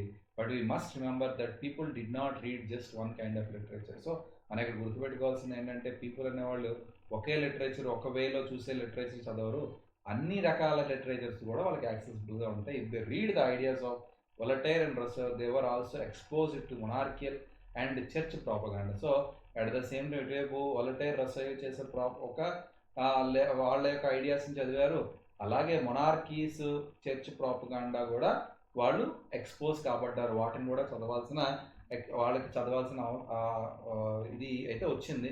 So they were not influenced directly by everything they red or sir. వాళ్ళు ఏదో చదివేశాం కదా అయితే మేము ఇలా ఇన్ఫ్లుయెన్స్ అయిపోతాం ఉండదు, వాళ్ళు సెల్ఫ్గా ఆలోచించుకుంటారు. They accept some ideas and rejected others. So వాళ్ళు కొన్ని ఐడియాస్ అంటే వాళ్ళకి తెలుస్తుంది, వాళ్ళకు నాలెడ్జ్ ఉంటుంది కదా, నువ్వు ప్రతిదీ చెప్పేది నమ్మేవు కదా. సో నేను చెప్పిన దాంట్లో నువ్వు నీ యొక్క ఎక్స్పీరియన్స్ వాడుకుని ఏది కరెక్ట్ ఏది తప్పు అనేది నువ్వు you will understand the accept some ideas and reject others. They interpreted things their own way. Print did not directly shape their minds but it did open the possibility of thinking differently. అంటే ప్రింట్ అనేది కంప్లీట్గా నీ మైండ్ని book వైపు తిప్పేది. Book నీకు ఒక దారి చూపిస్తుంది, ఇగో ఇలా కూడా ఆలోచించవచ్చు, think in different way. So ఆ డిఫరెంట్ వేని నీకు నచ్చితే యాక్సెప్ట్ చేస్తావు, నచ్చకపోతే దాన్ని పక్కన పెట్టేస్తావు. సో ఆ రకంగా బుక్స్ అనేవి నీలో ఒక డిఫరెంట్ కైండ్ ఆఫ్ థింకింగ్ని ఎన్లైటన్ చేసే విధంగా ఉంటాయి. Okay, so next is the 19th century. The 19th century was leaps in mass literacy in Europe. So ఇక్కడ ఏమైంది, లిటరసీ అనేది చెప్పాక చర్చెస్ కానీ అన్నీ కూడా స్కూల్స్ ఓపెన్ చేయడం వల్ల సో లిటరసీ అనేది బాగా పెరిగిపోయింది. సో 19th century వచ్చేసరికి సో యూరోప్లో లిటరసీ అనేది బాగా పెరిగిపోయి large number of new readers among children, women, workers అందరూ కూడా చదవగలిగే ఎబిలిటీ ఉంటుంది. Children, women and workers as a primary education became compulsory from the late 19th century. Late 19th centuryలోనే ప్రైమరీ ఎడ్యుకేషన్ అనేది కంపల్సరీ అయ్యింది ఈ యూరోప్లో. Children became an important category of readers. So children కూడా చదవటం మొదలుపెట్టేవారు. Production of school text books became critical for the publishing industry. So ఈ మేజర్గా వాళ్ళు ఇంకా చదువుకునే పిల్లలకి ఎక్కువ మంది ఉండేది, వాళ్ళు టెక్స్ట్ బుక్స్ ప్రింట్ చేయడం అనేది చాలా పెద్ద క్రిటికల్ థింగ్ అయిపోయింది. And a children's press devoted to literature for children alone. So కొన్ని స్పెషల్గా చిల్డ్రన్స్ బుక్స్ ప్రింట్ చేయడానికి చిల్డ్రన్స్ ప్రెసెస్ కూడా ఎవాల్వ్ అయ్యాయి, అవి కూడా కొత్తగా పుట్టుకొచ్చేవి. Setup in France in 1857. This press published new works as well as old fairy tales. So వీళ్ళు కొత్తగా ఇన్నోవేటివ్గా తయారు చేసేవారు. అలాగే పాత కథలను కూడా పిల్లలకు తెలియాలి కాబట్టి ఫోక్ టేల్స్ కూడా వీళ్ళు ప్రింట్ చేసేవారు. The Grimm Brothers in Germany spent years compiling traditional folks tales gathered from peasants. So Grimm Brothers అది కూడా చాలా ఇంపార్టెంట్. ఈ పీజెంట్స్ నుండి ఇయర్స్ తరబడి ఫోక్ టేల్స్ని గ్యాదర్ చేసినటువంటిది ఎవరు అంటే సో గ్రిమ్ బ్రదర్స్. వీళ్ళు పీజెంట్స్ నుండి కొన్ని సంవత్సరాలు వాళ్ళతో పాటు స్పెండ్ చేసి ట్రెడిషనల్ ఫోక్ టేల్స్ అన్నింటినీ గ్యాదర్ చేసి వాటిని పుస్తకం రూపంలో ప్రింట్ చేశారనమాట. What they collect was edited before the stories were published in a collection in 1812. 1812లో ఈ మొత్తం వీళ్ళు కలెక్ట్ చేసింది పబ్లిష్ చేశారు. Anything that was considered unsuitable for children or would appear vulgar to the elites was not included in published version. So ఏదైనా వీళ్ళు తయారు చేసిన తర్వాత ఒక పుస్తకం ప్రింట్ చేసి దాన్ని సెన్సార్ చేసేవారు. సో పిల్లలు కరెక్ట్ కాదు, ఏదైనా పిల్లల్ని తప్పుదారులు నడిపించే వాటిని సెన్సార్ చేస్తూ, లేదన్నా ఎలైట్స్కి కొంచెం వల్గర్గా కనిపించి, అంటే చదువుకున్న వాళ్ళు గొప్ప ఇంటలెక్చువల్స్ ఉంటారు, వాళ్ళకి కొంచెం వల్గర్గా ఉంది, ఇది బాగాలేదు అన్న వాటిని ఇంక్లూడ్ చేయకుండా సో పబ్లిష్ చేసేవారు అనమాట. So rural folk tales that acquired a new form. So rural folk టేల్స్కి కొత్త ఫామ్ అంటే పుస్తకాల రూపంలో రావటం. In this way print recorded old tales but also changed them. So print అనేది పాత తరంలో ఉన్నటువంటి కథలన్నింటినీ భద్రపరుస్తూ వాటిని కొంత సూటబుల్గా ఇప్పుడున్న సొసైటీకి ఉపయోగం కలిగించే విధంగా కొంత మారుస్తూ ప్రింట్ కాబడ్డాయి. Women became important as a reader as well as writer. So women రీడర్స్గాను ఉండేవారు, అలాగే రైటర్స్గాను ఉండేవారు. Penny magazines were especially meant for women as manuals teaching properly behaviour and house keeping. So ఈ పెన్నీ మ్యాగజైన్స్ ఏవైతే ఉన్నాయో ఆ పాకెట్లో పెట్టుకుని అరచేతిలో పెట్టుకుని చదువుకునేవి ఎస్పెషల్లీ ఉమెన్ కోసం తయారు చేసేవారు. As were manuals teaching proper behaviour, పిల్లలకి బిహేవియర్ ఎలా టీచ్ చేయాలి, హౌస్ కీపింగ్, ఇల్లు ఎలా నీట్గా ఉంచుకోవాలి. When novels began to be written in the 19th century, women were seen as an important reader. ఉమెన్ని దృష్టిలో పెట్టుకుని నవల్స్ రాసేవారు, ఎక్కువగా ఉమెన్ నవల్స్ చదివేవారట. Some of the best known novelist are were women. So Jane Austen, the Bronte sisters, George Eliot, వీళ్ళంతా కూడా గొప్ప గొప్ప రైటర్స్ అంట ఆ జనరేషన్లో. Their writings became important in defining a new type of women, a person who with will, strength of personality, determination and power to think. So అయితే వీళ్ళు women ఎలా రిప్రజెంట్ చేసేవారంటే ఏ పర్సన్ విత్ విల్, ఏదైనా తలుచుకుంటే చేయగలిగేటటువంటి will ఉండి, strength ఉండి, personality ఉండేటటువంటి విధంగా వీళ్ళు తయారు చేసుకునేవారు, ప్రజెంట్ చేసేవారు. Okay, so lending libraries had been in existence from the 17th century. Onward. So 17th century నుంచి లైబ్రరీస్ అనేవి ఉండేవి. In the 19th century lending libraries in England became instruments for educated white collar workers. So ఇక్కడ libraries అంటే పుస్తకాలన్నింటినీ కూడా, lending libraries అంటే పుస్తకాలను అద్దెకి తీసుకెళ్తావు, చదువుకుంటాం, మళ్ళీ ఇచ్చేస్తావు. ఇలాగా అంటే మీరు పుస్తకాలు మీ దగ్గర ఉండిపోతే మిగతా వాళ్ళకి అందుబాటులో లెండింగ్ లైబ్రరీస్ అంటే, సో మీ స్కూల్లో ఎలాగైతే లైబ్రరీ నుంచి పుస్తకాలు తీసుకుంటామో అలాగే తీసుకుంటాం, చదివేశాక మళ్ళీ ఇచ్చేస్తే ఇంకొకళ్ళు తీసుకుంటారు. ఈ రకంగా సో ఇది చాలా ఇంపార్టెంట్. వైట్ కాలర్ వర్కర్స్ కానీ, ఆర్టిజన్స్, లో మిడిల్ క్లాస్ పీపుల్ ఇదంతా కూడా ఈ లెండింగ్ లైబ్రరీస్ ద్వారా పుస్తకాలు తీసుకుని చదవడం, మళ్ళీ ఇచ్చేయడం ఇలా చేసేవారు. Some times self educated working class people wrote for themselves.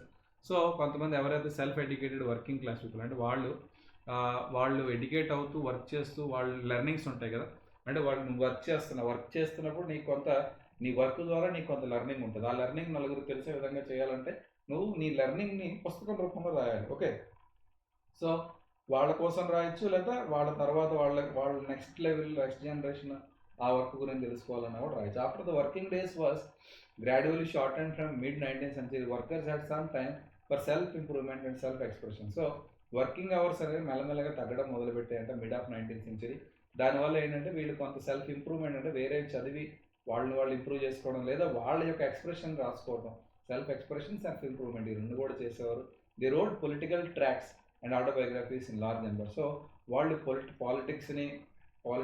Existing పాలిటిక్స్ని గురించి రాయొచ్చు పుస్తకాలు, లేదా ఆటోబయోగ్రఫీస్ కూడా రాసేవారట.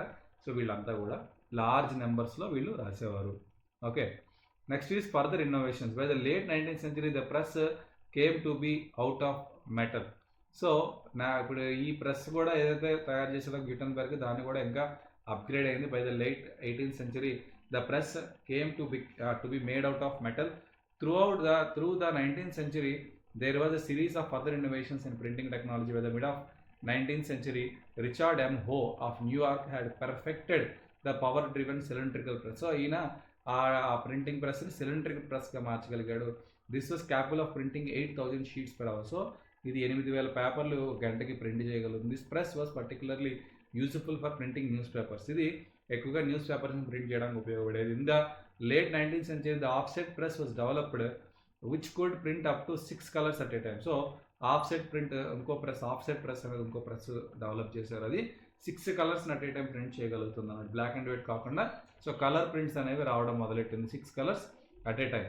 So from the turn of the 20th century electrically operated press accelerated printing operation. So ఆ తర్వాత అలా ఇన్నోవేషన్స్ జరుగుతూ ఉన్నాయి, ఇంప్రూవ్మెంట్ జరుగుతాయి. Series of other developments followed. Methods of feeding paper improved. The quality of plates became better.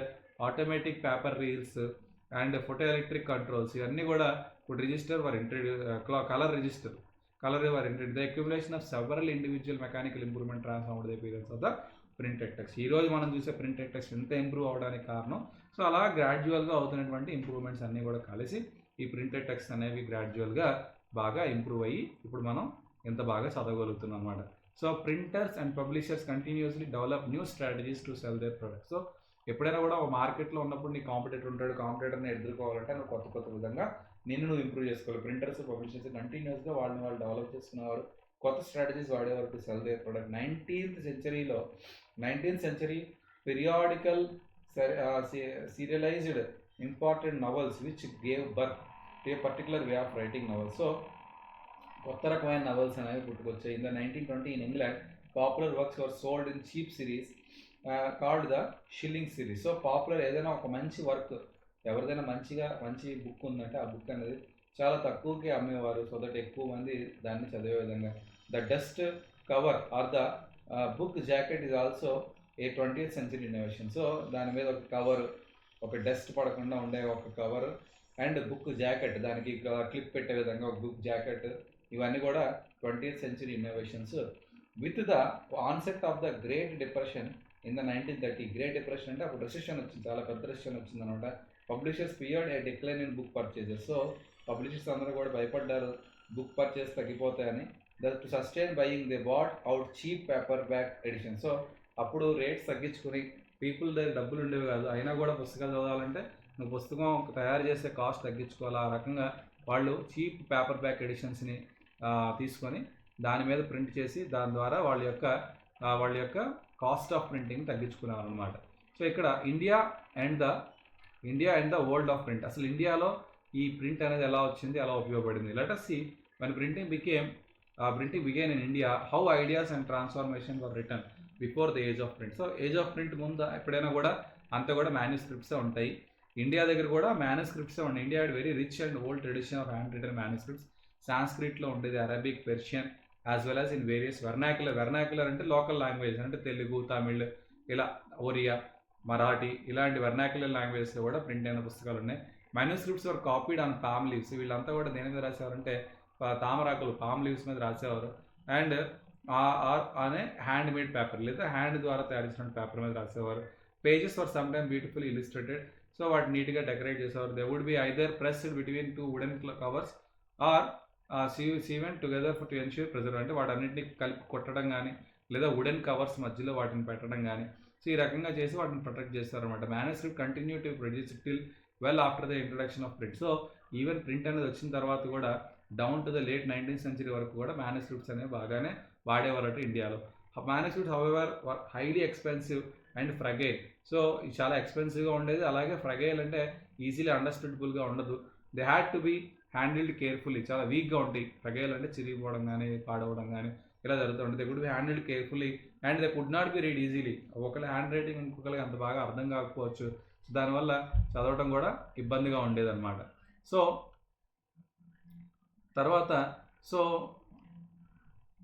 Script was return in different styles. ఈ script అనేది ఏదైతే ఉందో డిఫరెంట్ స్టైల్స్లో రాసేవారు. ఒక్కొక్క స్క్రైబ్కి ఒక్కొక్క టాలెంట్ ఉంటుంది. సో అలా రాసేవారు. So manuscripts are not widely used in everyday life. So ప్రతి ఒక్కరి జీవితంలో మ్యానుస్క్రిప్ట్స్ అయితే ఎక్కువగా వాడేవారు కాదు. Even though pre colonial Bengal had developed an extensive network of village primary schools. Student very often did not read text. So బెంగాల్లో pre colonial Bengal అంటే Britishers రాకముందే మనకి విలేజ్ ప్రైమరీ స్కూల్స్ ఉండేవి. స్టూడెంట్స్ అనేవాళ్ళు చదివేవారు. Students very often did not read text, అంటే చదివేవారు కాదు, ఓరల్ టీచింగ్ ఉండేది ఎక్కువ. They only learn to write. So వాళ్ళు రాయటం నేర్చుకునేవారు. Teachers dictate portions of text from memory and students wrote them down. So వాళ్ళ మైండ్ నుంచి వచ్చినటువంటి ఇది చెప్పేవారు, టీచింగ్ చేసేవారు, దాన్ని వీళ్ళు పుస్తకాలు రాసేవారు. అంతే తప్ప ఏదో పుస్తకం చదవడం అలా ఉండేది కాదు. Many thus became literate without even actually reading any kind of text. So వాళ్ళందరూ కూడా లిటరేట్గా ఎలా తయారయ్యారంటే జస్ట్ టీచర్ చెప్పినటువంటి చదువు, వాళ్ళు రాసుకున్న నోట్స్ ద్వారా వాళ్ళు లిటరేట్స్ అయ్యారు. అంతే తప్ప ఏదో పుస్తకాలు చదివి కాదు. Print comes in the printing press first came to Goa with Portuguese missionary. So Portuguese ఎప్పుడైతే గోవాకి ఎంటర్ అయ్యారో అప్పుడు mid of 16th century print అనేది ఇండియాకి కూడా వచ్చింది. Jesuit priests learnt Konkani and printed several tracts. So ఎవరైతే అక్కడ నుంచి పోర్చుగీస్ ప్రీస్ట్ అంటే ఎవరైతే ఉంటారు కదా మత పెద్దలు, వాళ్ళు వచ్చి కొంకణి నేర్చుకుని అక్కడ సెవరల్ ట్రాక్స్ కొంకణిలో వాళ్ళు రాశారనమాట. By 1674 about 50 books had been printed in the Konkani and in Kanara language. అక్కడ లోకల్ లాంగ్వేజెస్లో వర్నాకల్ లాంగ్వేజ్లో రాశారు. Catholic priest printed the first Tamil book in 1579 at Cochin. So Catholic priest ఏం చేశారు, తమిళ్ బుక్ని ఫస్ట్ 1579లో తమిళ్ బుక్ అయినా కూడా ఇది ఎక్కడ రాశారు, కొచ్చిలో రాశారు. కొచ్చిలో తయారు చేశారు. And in 1713 the first Malayalam book was printed by them. వాళ్ళు 1713లో మలయాళం బుక్ రాశారు. By 1710 Dutch Protestant missionaries had printed 32 Tamil texts, many of them translation of older works. So ఏదైతే పాత ఉన్నాయో వేరే భాషలు రాసినవి తమిళ్లో ట్రాన్స్లేట్ చేస్తూ 32 తమిళ్ టెక్స్ట్ రాశారనమాట. The English language press did not grow in India till quite late even though the English East India company began to import press from the late 17th century. So even ఇన్ని different vernacular లాంగ్వేజెస్లో వచ్చినప్పటికి కూడా English లాంగ్వేజ్లో press అనేది చాలా లేట్గా వచ్చింది. So late 17th centuryలో వాళ్ళు ఈస్ట్ ఇండియా కంపెనీ వాళ్ళు మొదలుపెట్టారు ఇండియాలో ఇంగ్లీష్ లాంగ్వేజ్లో ప్రింటింగ్ చేయడం. From 1780 James Augustus Hicky began the editor Bengal Gazette. So Bengal గెజిట్ని ఫస్ట్ టైం వీక్లీ మ్యాగజైన్ అంటే గవర్నమెంట్ చేస్తున్నటువంటి డిఫరెంట్ థింగ్స్ గురించి ఎక్స్ప్లెయిన్ చేయడానికి ఈ బెంగాల్ గెజిట్ అనేది first time weekly magazine that described itself a commercial paper open to all. So ఇది ఒక commercial paper, ఒక company East India company release చేసే ఒక కమర్షియల్ పేపర్. ఇది అందరూ చదవచ్చు, బట్ ఇన్ఫ్లుయెన్స్డ్ బై నన్. అయితే దాన్ని అట్లా డిస్క్రైబ్ చేసుకునేవారు కమర్షియల్ పేపర్ అయినప్పటికీ కూడా. సో ఓపెన్ టు ఆల్, అందరూ చదవచ్చు, బట్ దీని మీద ఎవరి ఇన్ఫ్లుయెన్స్ లేదు. So it was a private English enterprise proud of it's independence from the colonial influence that began English printing in India. So ఇది ఒక ఇది అంటే ఇది స్టార్ట్ చేసింది ఒక పర్సన్, జేమ్స్ అగస్టిన్ హికీ ఈయన స్టార్ట్ చేశాడు. అయితే ఇక్కడ ఇది ఒక ప్రైవేట్ ఇంగ్లీష్ ఎంటర్ప్రైజ్. అంటే ఇది ఎవరు స్టార్ట్ చేశారు? ఇది ఒక private English enterprise, English person అయినటువంటి జేమ్స్ అగస్టస్ అనే ఆయన ఆ ప్రైవేట్గా ఒక ఎంటర్ప్రైజ్ అంటే ఒక కంపెనీ, ఈ ప్రింటింగ్ కంపెనీని పెట్టుకున్నాడు. So proud of it's independence from colonial influence that began English printing in India. So ఈయన ఏం చేసేవారంటే ఈయన ఇండియాని కలోనియల్ ఇన్ఫ్లుయెన్స్ నుంచి ఇండిపెండెంట్గా ఉండాలని కోరుకుంటూ రాసేవాడు అనమాట ఈ ఏవైతే రైటింగ్స్ ఉన్నాయి ఈయనవి. Hicky published lot of advertisements including those that related to the import and sale of slaves. So ఈయన ఏం చేసేవాడు? బ్రిటిషర్స్ చేస్తున్నటువంటి వాటిని క్రిటిసైజ్ చేస్తూ, సో స్లేవ్స్ని సేల్ అమ్మటం అంటే ఇండియన్స్ని ఒక స్లేవ్స్ మాదిరిగా వేరే చోట తీసుకెళ్ళి అమ్మటం కానీ, లేదా ఇంపోర్ట్ చేసుకోవడం కానీ, వేరే కంట్రీ స్లేవ్స్ని ఇండియాకి ఇంపోర్ట్ చేసుకోవడం కానీ. But he also published a lot of gossip about the company senior officials in India. So వాళ్ళు సీనియర్ అఫీషియల్స్ మధ్య జరుగుతున్నటువంటి గాసిప్స్ని కూడా ఈయన ప్రింట్ చేసేవారు అనమాట. Enraged by this governor general Warren హ్యాషన్ persecuted Hicky and encouraged the publication officially sanction newspaper that could counter the flow of information that damage the image of colonial government. Later on ఏం జరిగిందంటే ఈ hickey రాస్తున్న పేపర్లు అనేవి English గవర్నమెంట్ని criticise చేసే విధంగా ఉన్నాయి, కాబట్టి ఇది మిస్ఇన్ఫర్మేషన్, అది కరెక్ట్ ఇన్ఫర్మేషన్ కాదు, కాబట్టి దీన్ని బ్యాన్ చేయాలని చెప్పి దీని మీద శాంక్షన్ విధించాలని చెప్పి శాంక్షన్ విధించాం. By the close of the 18th century a number of newspapers and journals appeared in print. So మెల్లమెల్లగా 18th century ఎండింగ్ వచ్చేసరికి రకరకాల న్యూస్ పేపర్స్, రకరకాల మ్యాగజైన్స్ అనేవి ప్రింట్ అవ్వడం మొదలయ్యాయి అన్నమాట. న్యూస్ పేపర్ జర్నల్స్ ప్రింట్ అవ్వడం మొదలయ్యాయి. So there were Indians too who had begun to publish newspaper. The first to appear was the weekly Bengal Gazette, bought out by the Gangadhar Bhattacharya. So Bengal gazette ఏదైతే hickey run చేసింది మూసేశారు కదా, ఆ తర్వాత దాన్ని గంగాధర్ భట్టాచార్య ఈయన కొనుక్కున్నారనమాట. కొనుక్కొని ఈ బెంగాల్ గెజిట్ అనే దాన్ని ఈయన రామ్మోహన్ రాయ్ యొక్క క్లోజ్ ఎల్ఐ ఆయన కొనుక్కొని దాన్ని బెంగాల్ గెజిట్ని రన్ చేయడం మొదలుపెట్టారు అనమాట. So from the early 19th century నుంచి ఏం జరిగింది? As you know there were intense debates about religious issues. ప్రపంచం మొత్తం కూడా, ఇండియా కాదు, యూరోప్ కాదు, అన్ని చోట్ల కూడా రిలీజియస్ ఇష్యూస్ మీద చాలా డిఫరెంట్ డిబేట్స్ అనేవి జరిగేవి. Different group confronted the changes happening with in the colonial society. So చాలామంది కలోనియల్ సొసైటీలో వస్తున్నటువంటి చేంజెస్ని ఒకళ్ళు క్రిటిసైజ్ చేసుకునేవారు and offered A variety of new interpretations of the beliefs of different religions. So రకరకాల రిలీజియన్స్లో ఉన్న బిలీఫ్స్ని అర్థం చేసుకునే విధానాన్ని మార్చేశారు అన్నమాట. Some criticised existing practices and campaign for reform. కొంతమంది ఉన్నటువంటి బిలీఫ్స్ని కానీ రిచువల్స్ని కానీ క్రిటిసైజ్ చేసేవారు, ఎగ్జిస్టింగ్ ప్రాక్టీసెస్ని కొత్త రకంగా మారాలి, రిఫార్మ్ అవ్వాలని చెప్పి క్యాంపెయిన్ చేసేవారు. While others counter the argument of reformers. So అలా చెయ్యకూడదని కొంతమంది, చెయ్యాలని కొంతమంది, మార్చాలి, ఇది కరెక్ట్ కాదని. ఫర్ ఎగ్జాంపుల్ సతీ సహగమనం అని ఉండేది ఒకప్పుడు. భర్త చనిపోతే భార్య కూడా చనిపోవాలి, దాన్ని సతీ సహగమనం అని అంటారు, సతీ సహగమనం. సో దాన్ని క్వశ్చన్ చేస్తారు, ఇది ఏంటి, ఇది కరెక్ట్ కాదు, ఇదేం రిచువల్ అని క్వశ్చన్ చేసి మార్చాలని చెప్పి కొంతమంది ఫైట్ చేస్తారు. సో కొంతమంది అది కరెక్ట్, మన ట్రెడిషన్ అని కొంతమంది ఫైట్ చేస్తారు. సో ఇలా రిఫార్మ్స్ అనేవి వచ్చాయి. కొన్ని రిఫార్మ్స్ మంచివి జరగాలి, కొన్ని రిఫార్మ్స్ మరీ మూర్ఖత్వంగా ఉంటుంది. సో ఇలాగా కొన్ని మంచివి ఉన్నాయి, కొన్ని చెడ్డవి ఉన్నాయి. So these debates were carried out in public and in print. So ఓపెన్గా కూడా ఒకళ్ళొకళ్ళు కన్ఫ్రంట్ అవడం అంటే ఒకళ్ళొకళ్ళు ఎదుర్కొని ఎదురుగా ఉండి వాదించుకోవటం కావచ్చు, లేదా ప్రింట్ రూపంలో వాడు రాసినటువంటి దాన్ని కౌంటర్గా కూడా నువ్వు రాయటం. So printed tracks and news papers not only spread the new ideas but the shaped nature of the debate. So ఈ ప్రింటెడ్ న్యూస్ పేపర్స్ కానీ, ప్రింటెడ్ మెటీరియల్ చదివిన తర్వాత మనిషి మాట్లాడే విధానం కానీ, వాడి ఐడియా థింకింగ్ ఎబిలిటీ కానీ ఇవన్నీ కూడా మారుతాయి. New ideas emerged through the clashes of opinions. So కొత్త ఐడియాస్ అనేవి ఎమర్జ్ అవ్వడం మొదలెట్టింది. సో ఎందుకంటే ఈ ఒపీనియన్స్ క్లాష్ అవ్వడం వల్ల కొత్త రకమైన ఆలోచనలు, కొత్త రకమైన ఐడియాలజీ అనేది మొదలైంది. This was the time of intense controversies between social and religious reformers. So ఇది బాగా ఇంటెన్స్గా అయిపోయింది అనమాట. So social reformers, religious reformers పెరిగిపోవడం వల్ల and the Hindu orthodoxy over matters like widow immolation చెప్పాను కదా ఇందాక. సో సతీ సహగమనం, విడో ఇమాలిటేషన్, లేదా అదే విడోకి మళ్ళీ పెళ్లి చేయకూడదు అంటాం. మోనోథిజము అంటే కొంతమంది కన్యలుగానే ఉండిపోవాలి. బ్యారమికల్ ప్రీస్ట్హుడ్, సో అంటే బ్రాహ్మిన్సే ప్రీస్ట్హుడ్ చేయాలి. అండ్ ఐడోలాట్రీ ఇవన్నీ కూడా అంటే ఇవి ఐడోలాట్రీ అంటే ఏదైనా ఒక విషయాన్ని చెప్పాలంటే ప్రజలకి ఓన్లీ సమ్ పీపుల్ మాత్రమే చెప్పాలి, వేరే వాళ్ళు దాని మీద డెసిషన్స్ ఇవ్వకూడదని. In Bengal as a debate developed, tracts and newspapers proliferated circulating variety of arguments. So ఎప్పుడైతే డిబేట్ బాగా డెవలప్ అయింది, దీని మీద రకరకాల న్యూస్ పేపర్స్ కానీ, లేకపోతే రకరకాల ట్రాక్ట్స్ అంటే పాటలు కానీ, లేకపోతే ఏమైనా ఏమంటారు స్లోగన్స్ కానీ, ఇవన్నీ కూడా బాగా పెరిగిపోయి సర్క్యులేషన్లోకి వెళ్ళిపోయి సర్క్యులేటింగ్ వెరైటీ ఆఫ్ ఆర్గ్యుమెంట్స్. అందులో రకరకాల ఆర్గ్యుమెంట్స్ని సర్క్యులేట్ అవ్వడం మొదలయ్యి to reach a wider audience the ideas were printed in the everyday spoken language of ordinary people. So ఇవి బాగా జనాలకు వెళ్ళాలంటే వాళ్ళు మాట్లాడుకునే భాషలోనే, వాళ్ళు మాట్లాడే ఆల్టర్నేటివ్ లాంగ్వేజ్లోనే ప్రింట్ అవ్వాలని చెప్పి వాళ్ళ భాషలోనే ప్రింట్ చేసేవారు.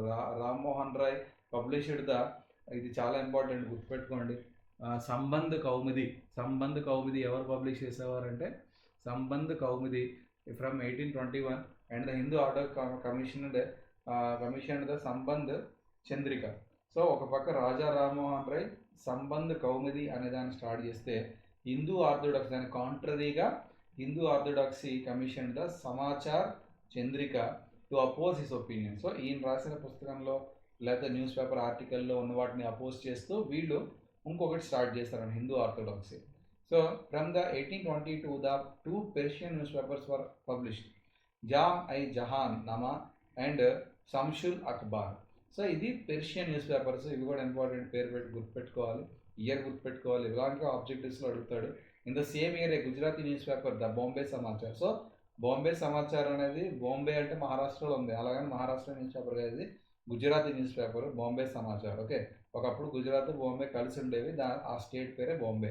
సో గుజరాత్ బాంబే కలిసి ఉండేవి, ఆ స్టేట్ పేరు బాంబే ఉండేది, అందుకే బాంబే సమాచార్ అని అనేవారు. ఓకే, అలాగే in north India the Ulama were deeply anxious about the collapse of Muslim dynasty. So north ఇండియాలో మొఘల్స్ ఎక్కువ ఉండేవారు కదా. సో ఈ ఉలామా అనేవాళ్ళు, ఉలామా అంటే ఎవరు, లీగల్ హెడ్స్ అంటే ముస్లిం హెడ్స్ అనుకుంటా, legal scholars of Islam. So ఈ ఉలామా అనేవాళ్ళు, వీళ్ళకి కూడా క్రిటిసిజం, అన్ని రిలీజియన్స్లో కూడా క్రిటిసిజం అనేది కామన్గా ఉంది. క్రిటిసిజం అనేది ఒక్క ఇందులోనే కాదు, ప్రతి రిలీజియన్లో కూడా క్రిటిసిజం అనేది ఉండేది. Okay, so they feared that the colonial rulers would encourage conversion, change the Muslim personal law. So వాళ్ళు ఏంటి భయపడేవారంటే, ఈ కొలోనియల్ రూలర్స్ ఈ ముస్లింని క్రిస్టియన్స్కి కన్వర్ట్ చేసేయచ్చు, సో ముస్లిం పర్సనల్ లాస్ని కూడా చేంజ్ చేసేయచ్చు. To counter this they used cheap lithographic press. వాళ్ళు కూడా పబ్లిష్ చేయడం మొదలుపెట్టారు. Published Persian and Urdu translations of holy scriptures and printed religious newspapers and tracts. వీళ్ళు కూడా ప్రింట్ చేయడం మొదలుపెట్టాడు. Deoband seminary founded 1867 published thousands of fatwas telling Muslims readers how to conduct themselves in everyday. వాళ్ళు రోజు చేయాల్సిన rules, ఫత్వాస్ అంటే వాళ్ళు ఏం చేయాలి, and explain the meaning of Islamic doctrines. So ఇస్లాంలో ఉన్నటువంటి డిఫరెంట్ పదాలు, డిఫరెంట్ పద్ధతుల్ని ఎక్స్ప్లెయిన్ చేసే విధానంగా వీళ్ళు ఈ పేపర్స్ ప్రింట్ చేశారు. All through the 19th century a number of Muslim sects and seminaries appeared, each with a different interpretation of faith. So ఈ missionaries, Muslim sect and seminaries appeared అంటే వాళ్ళు different విధంగా ఆ ఫెయిత్ని ఇంటర్ప్రిట్ చేస్తూ చెప్పేవారు. Each keen on enlarging its following and countering the influence of its opponents. అంటే ఒక పక్క వీళ్ళు సపోర్ట్ చేసుకుంటూ, అపోనెంట్స్ ఎవరైతే వీళ్ళకి ఆపోజిట్గా రాస్తున్నారో వాళ్ళది కౌంటర్ చేస్తూ వీళ్ళు ప్రింటింగ్ చేసేవారు. Urdu printing helped them conduct these battles in public. So Urdu print ఏదైతే ఉందో అది పీపుల్కి ఒక వరంలా ఉండేది, ముస్లిమ్స్కి. వాళ్ళు పబ్లిక్లో దాన్ని ఎదుర్కోవడానికి వీళ్ళకి ఈ నాలెడ్జ్ అనేది చాలా ఉపయోగపడేది. Among Hindus too print encouraged the reading of religious text especially in the vernacular languages. So the first printed edition. So హిందూస్లో కూడా ప్రింటింగ్ అనేది, రిలీజియస్ ప్రింటింగ్ అనేది ఉండేది, దానివల్ల వీళ్ళు కూడా చాలా బాగా రిలీజియన్ గురించి తెలుసుకునేవారు. The first such printing is Ramcharit Manas. చాలా ఇంపార్టెంట్ బిట్ ఇది. రామచరిత మానస్ ఎవరు రాశారు? Tulsidas. A 16th century text came out from Calcutta, okay, in 1810. By the mid of 19th century, cheap lithographic editions flooded north India market. So ఈ రామచరిత మానస్ ఏదైతే ఉందో ఇది చాలా హ్యూజ్గా north ఇండియాలో బాగా సేల్ అయింది. From the 1880s, Naval Kishore press Lucknow and the Shri Venkateshwara press in Bombay published numerous religious texts in vernaculars in their printed and portable form. So printed ఫామ్లో or portable చిన్న చిన్న పెన్నీ బుక్స్లో కూడా ప్రింట్ చేశారు. They could be easily read easily by the faithful at any place and at any time. ఎక్కడైనా కూర్చొని చదువుకునే విధంగా వీళ్ళు బుక్స్ అయినా ప్రింట్ చేస్తారు. They could also be red out to large group of illiterate men and women. So వాళ్ళే చదవటం కాకుండా ఇల్లిటరేట్ మెన్ అండ్ ఉమెన్ని కూడా పక్కన కూర్చోబెట్టుకుని వాళ్ళకు కూడా వినిపించేలాగా చదవటం. So religious text therefore reached a very wide circle of people. So religious text అనేవి చాలా బాగా పీపుల్ చుట్టూ రీచ్ అయ్యేవి. Encouraging discussions, debates, controversies within and among different religions కూడా బాగా జరిగాయి. అంటే ఈ రిలీజియస్ టెక్స్ట్ వల్ల నీకు ఎన్లైట్మెంట్ వస్తుంది, నాలెడ్జ్ గెయిన్ అవుతున్నా, దానివల్ల నీ రిలీజియన్ని సపోర్ట్ చేయగలిగి డిస్కస్ చేయగలిగే ఎబిలిటీ పెరుగుతుంది. యాజ్ వెల్ యాజ్ కాంట్రవర్సీస్ అంటే వేరే వాడు దాని గురించి ఎగ్నెస్ట్గా మాట్లాడితే దానివల్ల వచ్చే కాంట్రవర్సీస్ పెరుగుతున్నాయి. అండ్ డిఫరెంట్ రిలీజియస్ మధ్యలో నా రిలీజియన్ గొప్ప అంటే నా రిలీజియన్ గొప్ప అనే డిఫరెన్సెస్ కూడా పెరుగుతున్నాయి. Print did not only stimulate the publication. So print వల్ల ఓన్లీ బుక్స్ బాగా రావడమే కాదు, కాన్ఫ్లిక్టింగ్ ఆఫ్ ఒపీనియన్స్ కూడా కమ్యూనిటీస్ మధ్యలో పెరిగాయి. But it also connected communities and people in different parts of India. ఒక కమ్యూనిటీస్ మధ్యలో కాన్ఫ్లిక్ట్సే కాదు, కనెక్షన్ కూడా ఎస్టాబ్లిష్ చేసింది కొన్ని పార్ట్స్లో. Newspapers conveyed news from one place to another. So ఒక చోట జరుగుతున్న విషయాన్ని వేరే చోటికి చేరదేయడానికి న్యూస్ పేపర్స్ అనేవి బాగా ఉపయోగపడే. Creating pan India identity. ఇప్పుడు ఫ్రీడమ్ మూమెంట్ అనేది పాన్ ఇండియా రావడానికి మొత్తం ఇండియా అంతా యునైట్ అవ్వాలంటే ఇండియా మొత్తం ఈరోజు అంటే టీవీ ఉంది, నువ్వు చూస్తే న్యూస్ ఎక్కడ ఏం జరుగుతుందో తెలిసిపోతుంది నెక్స్ట్ డేకి. కానీ అప్పుడు అదేం లేనప్పుడు ఈ న్యూస్ పేపర్స్ ద్వారానే ఈ ఫ్రీడమ్ స్ట్రగుల్ అనేది పాన్ ఇండియాకి స్ప్రెడ్ అయ్యింది. ఓకే, సో ఇక్కడది లెక్చర్ ఆపుతాను. నెక్స్ట్ లెక్చర్లో మీకు టోటల్ లెసన్ అయిపోతుంది. Thank you so much.